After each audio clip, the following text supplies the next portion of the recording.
Hermanos, ¿qué tal? Buenas tardes.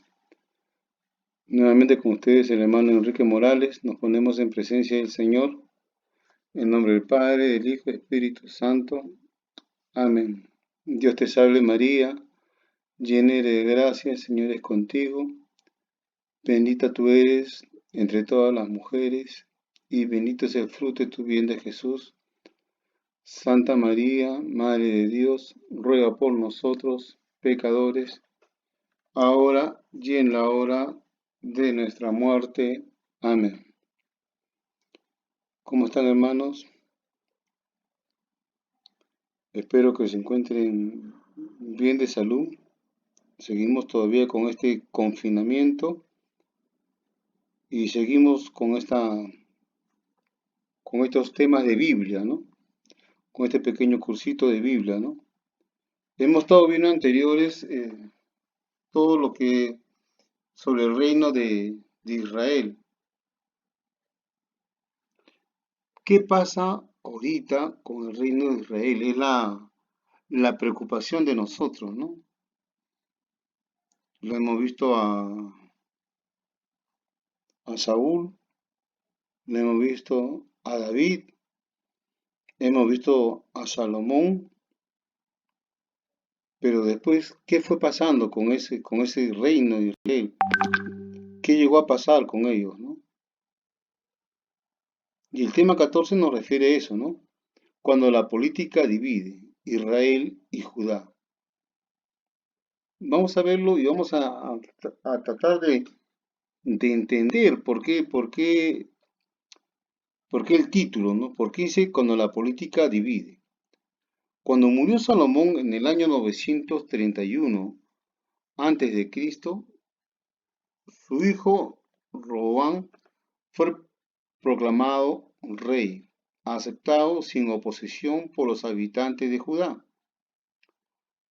Luego el nuevo monarca subió a Siquén, convencido de que allá también iba a ser reconocido por las demás tribus de Israel.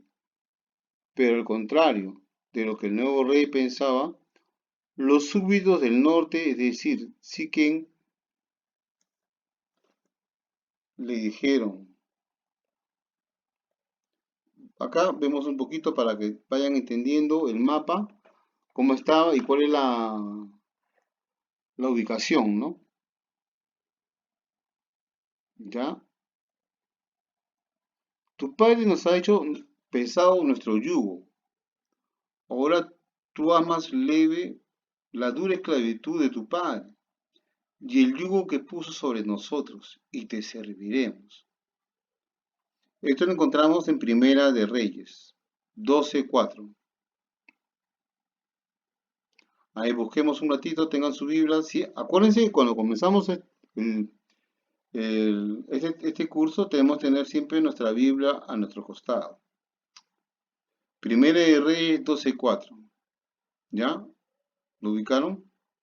Estas palabras expresaban una petición justa y manifestaban la buena voluntad de las tribus que el rey anterior había explotado con impuestos agobiadores y demás cargas. ¿Se acuerdan que, un momentito acá, ¿no? ¿Se acuerdan que estuvimos hablando que Salomón, cómo estuvo haciendo las cargas para hacer todo el lujo de Salomón? Salomón tenía un lujo enorme, ¿no? Pero es enorme, es como decir, ¿no? Los impuestos, ¿no? ¿Y quién paga los impuestos? El pueblo. El pueblo siempre está dispuesto a aceptar sacrificios, muchos sacrificios, para el bien común y la patria, pero no acepta nunca perder su libertad. Robán exigió un plazo de 3 días antes de dar su respuesta. Mientras tanto, pidió consejos primero a los ancianos que asesoraban a su padre, luego a unos jóvenes compañeros de su infancia. Vean ¿cómo podríamos decir esto? La balanza, ¿no? Tenía un consejo de ancianos, pero también él buscaba a unos amigos, compañeros de su infancia. Los primeros, o sea, estamos hablando de los ancianos, Hablaron el lenguaje de la sabiduría más elemental. Si ahora te haces servidor de este pueblo y le das buenas palabras, ellos te servirán para siempre. Muy bonito, ¿no? Te servirán para siempre. Eso encontramos primero de Reyes 12:7.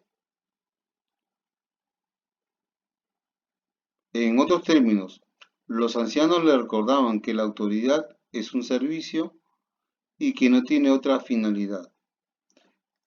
Recordar un poquito que a veces nos olvidamos, ¿no? Él era el rey de Israel. Entonces, oye, tú eres autoridad. Es para que sirvas a tu pueblo. En nuestro hogar, el padre es la cabeza del hogar, ¿no? Pero tengo que ponerme al servicio de mi hogar. Estamos al servicio del hogar nosotros, como padres de familia. Ayudamos a nuestra esposa, ayudamos a nuestros hijos. En estos momentos en los cuales estamos en esta inamovilidad social, nos damos o nos encerramos en nuestro cuarto para ver, digamos, nuestra televisión o a estar durmiendo, para levantarme solamente para ver si ya está el almuerzo, si ya está la cena, si ya la casa está limpia, para renegar. Pongámonos a pensar un poquito, ¿no? Los jóvenes, en cambio, hablaron el lenguaje de la insensatez, un poquito que me trabé, ¿no? Y propusieron esta respuesta insolente a Robán para que le transmitiera al pueblo: mi padre los trató duramente, yo los trataré peor, en forma insensata, ¿no? Siempre vemos que a veces el joven actúa en forma impetuosa. El actuar del hombre maduro con el actuar con el joven, ¿no? Cuando uno joven siempre es vehemente, ve las cosas con rapidez, no las piensa muy bien. Entonces vamos viendo eso, ¿no? Pero ¿a quién decidir? ¿Al joven, al consejo de los ancianos o al consejo de los jóvenes? ¿Ustedes qué dicen? Robán prefirió seguir los consejos tontos de los jóvenes sin madurez. Su ambición del poder era tan grande como para cerrarle los oídos y el entendimiento ante las justas exigencias de los ciudadanos. Vuelvo a repetir, justas exigencias de los ciudadanos. Más bien, en una asamblea dijo esta provocación: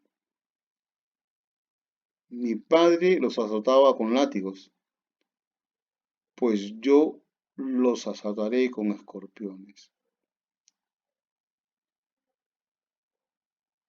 Qué duro. Si alguien me dice de esa manera, es para pensarlo mucho, ¿no? ¿Cómo va a reaccionar el pueblo, ¿no? Podemos imaginar cuál fue la reacción de la gente. Los israelitas contestaron: no tenemos nada que ver contigo, hijo de David. Fue la señal de la revolución. Con el fin de buscar una solución al conflicto, el rey envió a Adorán, el odiado jefe de los trabajos obligatorios, pero lo apedrearon en su desesperación. O sea, como quien dice, de mal a peor, ¿no? O sea, encima veo que tengo un conflicto y lo mando como intermediario a una persona que era mal vista, era enemigo del pueblo. O sea, ni siquiera en eso tuvo tiempo o tino para, para pensar, ¿no? Vio que la revolución estaba viniendo y ni siquiera pudo digamos, tener la sensatez de hacer eso. Robán pensaba valerse del potente ejército que su padre le había dejado para aplastar a los rebeldes. Pero el profeta Semeías lo disuadió de la guerra civil y le hizo ver que la revolución contra la dominación de Judá era legítima.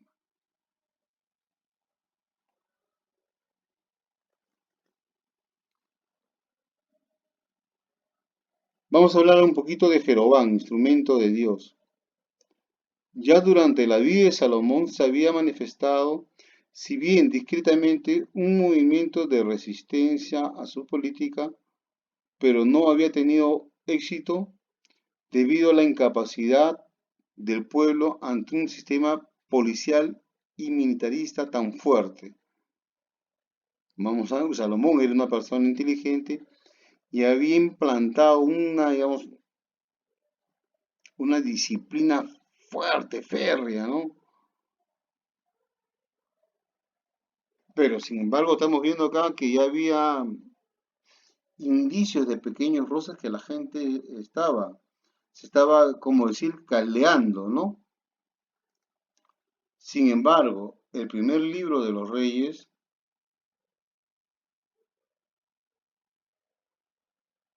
menciona a los dos principales agentes involucrados en la resistencia, un líder obrero y un profeta, Jeroboam y Ahías. Jeroboam era del centro del país, de la tribu de Efraín.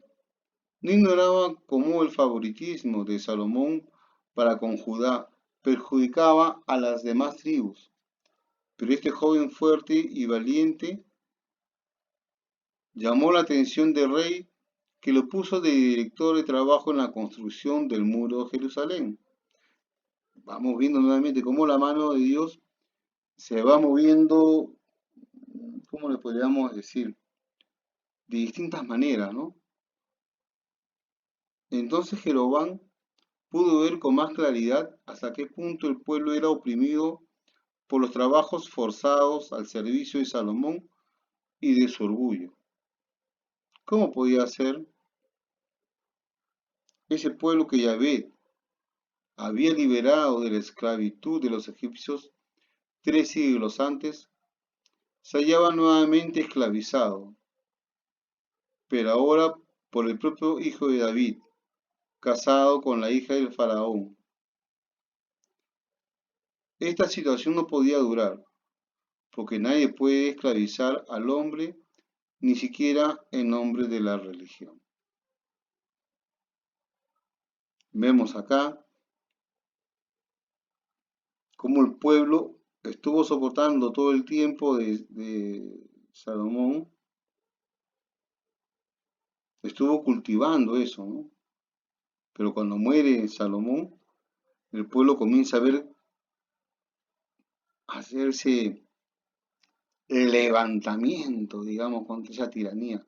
El levantamiento. Ya no era necesario que me hagas de Dios, ni me hables de Dios, ¿no? Lo encontraban que Salomón estaba casado con una mujer que no era de su raza, de su pueblo.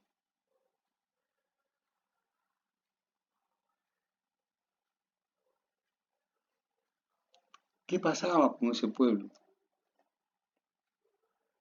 Jeroboam pensaba en esto cuando se encontró con el profeta Ahías, quien también era del centro del país, precisamente de Silo. El hombre de Dios anunció al joven su futuro reinado sobre las 10 tribus de Israel mediante actos simbólicos y oráculos de Dios.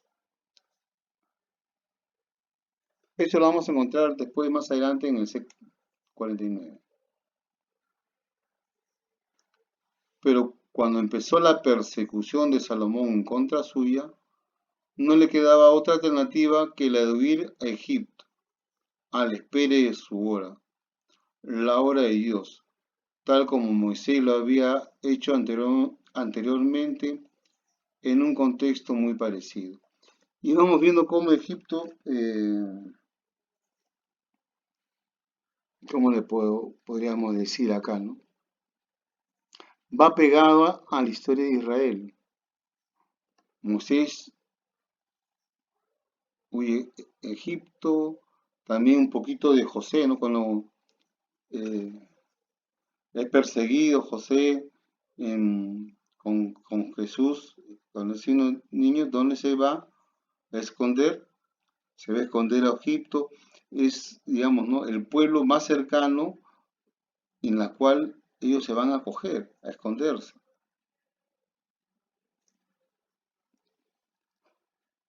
La división del reino que David había unificado con muchos sacrificios, bien hubiera podido suceder durante el reinado de Salomón, el gran responsable del descontento popular y de la tensión nuevamente agudizada entre las tribus del norte y las del sur.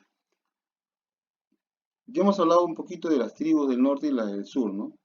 Las que están cerca a,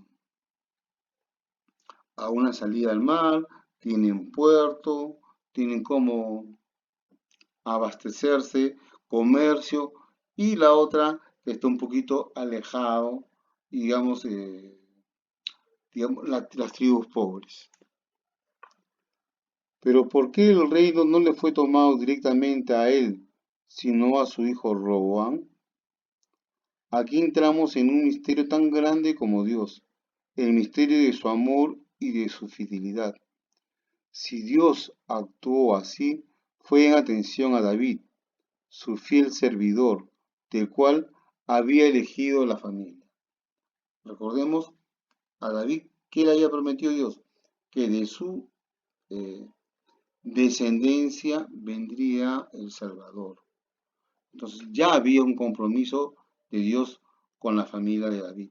Ya había un compromiso en el cual Dios respeta esas cosas. Dios tiene ya el llamado de eso.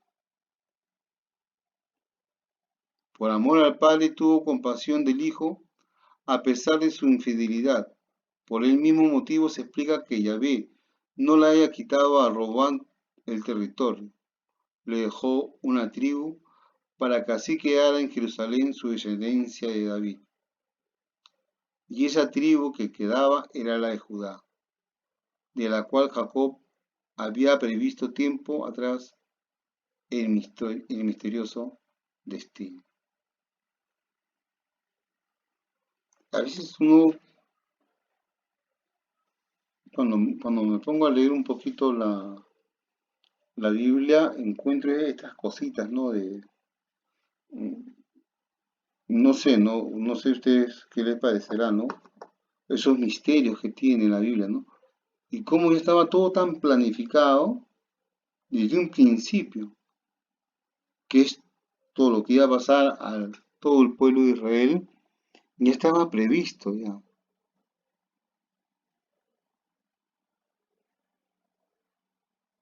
Ya, ¿de dónde iba a venir Jesús?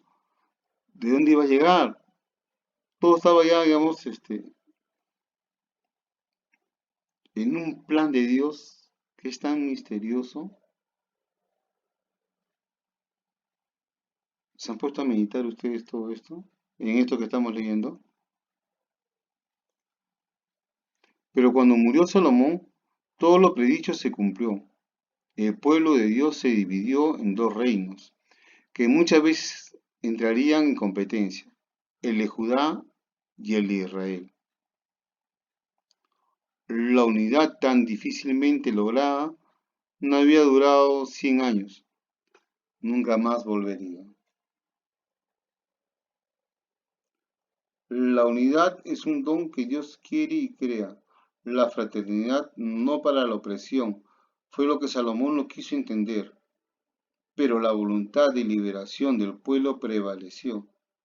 Sin embargo, el deseo de volver a vivir unidos permaneció en el corazón de muchos israelitas como una meta. Claro, el pueblo estaba dividido, el pueblo estaba, ¿cómo le podríamos decir?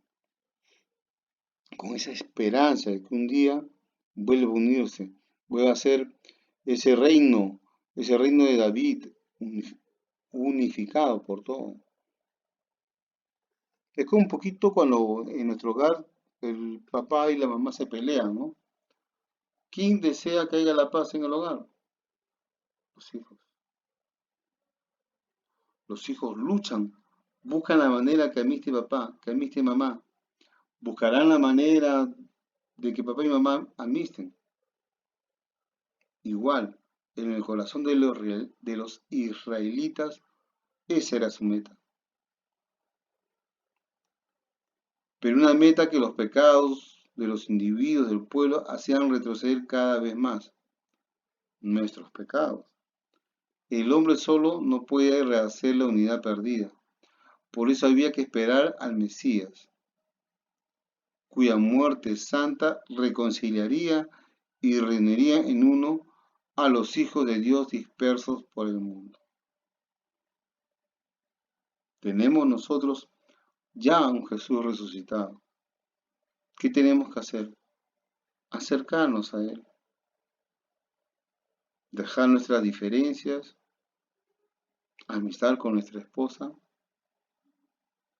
buscar a nuestros hijos y que nuestro hogar sea un solo hogar, unido. Que en nuestro hogar haya una unión.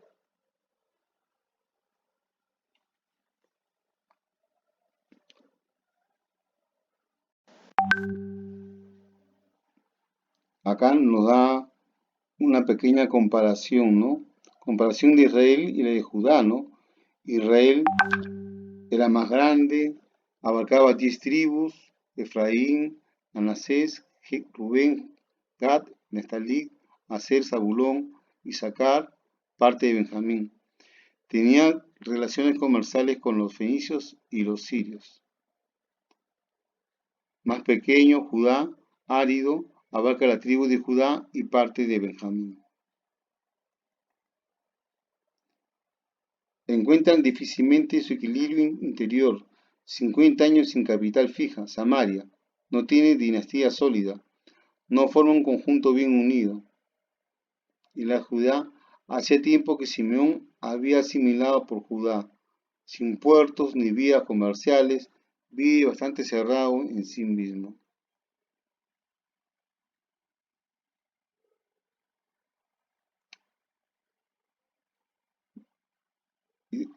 Samaria no tiene verdadero templo nacional. La religión de Dios cananeo Baal entra en competencia con la religión de Yahvé. En Judá, el reino recibe las estructuras establecidas por David y Salomón. Por ejemplo, una capital bien ubicada, Jerusalén, y una dinastía establece la de David, así que forma un conjunto fácil de unificar. Samaria toma conciencia sobre todo de la perpetua fidelidad del hombre para con Dios y de la fidelidad de Yahvé, quien perdona sin cesar. En Judá, la capital Jerusalén es también la ciudad santa a pesar de las influencias cananeas. La religión de Yahvé queda la más importante gracias a los sacerdotes del pueblo. En Samaria, ahí nace el movimiento profético con Elías, Eliseo, Amós y Oseas. Ese movimiento influirá en las tradiciones eloístas y deuteronómicas. En Judá, toma conciencia sobre todo de la esperanza mesiánica. Un día surgirá de la casa de David, es decir, de su descendencia, un ungido, un Mesías. Palabra que viene del idioma hebreo, se dice Cristo en griego y significa ungido. Esa persona reinará para siempre y traerá la salvación que Yahvé ha preparado para los hombres. En Judá, allí nace la tradición yavista, en tiempo de Salomón y la sacerdotal. Esta da mucha importancia a las ceremonias del Santuario Nacional de Jerusalén.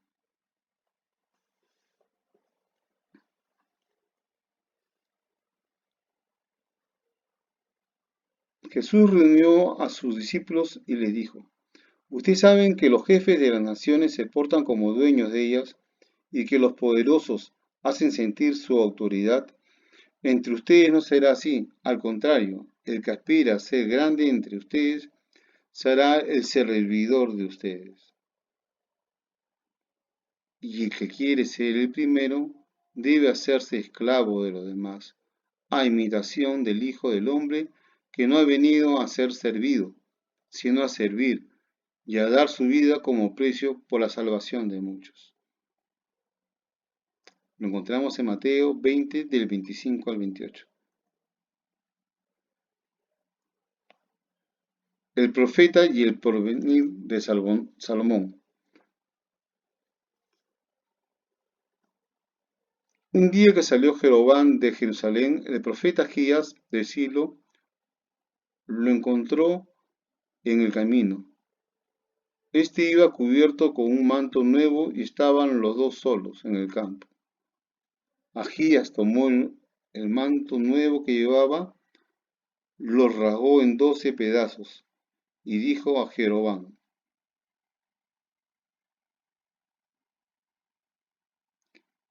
Tómate 10 pedazos, porque así dice Yahvé, dice de Israel: voy a quitarte el reino de Salomón, a ti te haré 10 tribus, y a Salomón le dejaré solamente una tribu en atención a mi siervo David, y a Jerusalén, la ciudad que me elegí entre las tribus de Israel.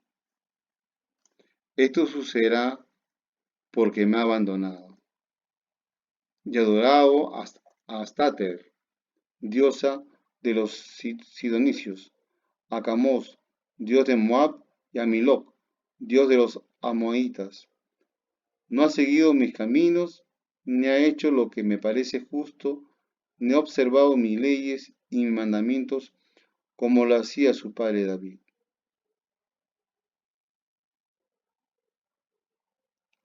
Pero le quitaré todo el reino, lo mantendré como rey hasta el fin de su vida, en atención a David, mi siervo, a quien elegí y que guardo mis mandamientos y preceptos. Pero sí tomaré el reino de mano de su hijo y te haré 10 tribus, reservando solamente en Jerusalén la ciudad que yo elegí para poner ahí mi nombre. Te tomaré a ti y te haré reinar sobre cuando desees y serás rey de Israel. Si escuchas todo cuando te ordene y andas por mi camino y haces lo que me agrada, guardando mis decretos y mandamientos, como hizo David mi siervo, yo estaré contigo y te edificaré una casa estable, como se la edificaré a David. Te entregaré a Israel y humillaré a los descendientes de David, pero no para siempre. Lo encontramos en 1 Reyes 11, 29 al 39.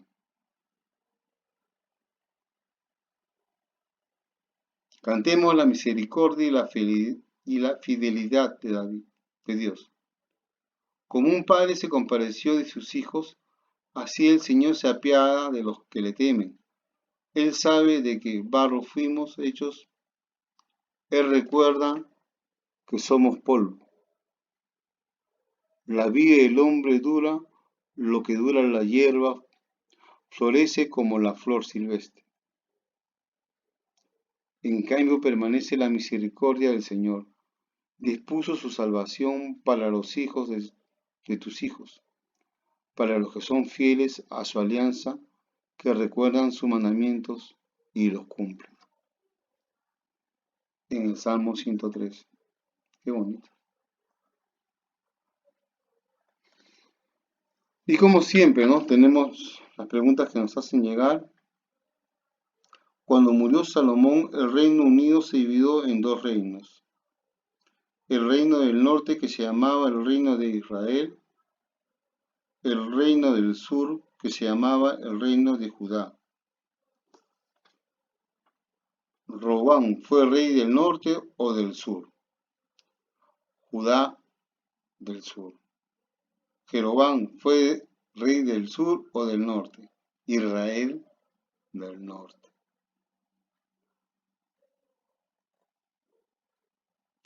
¿Qué consejo dieron los ancianos a Robán?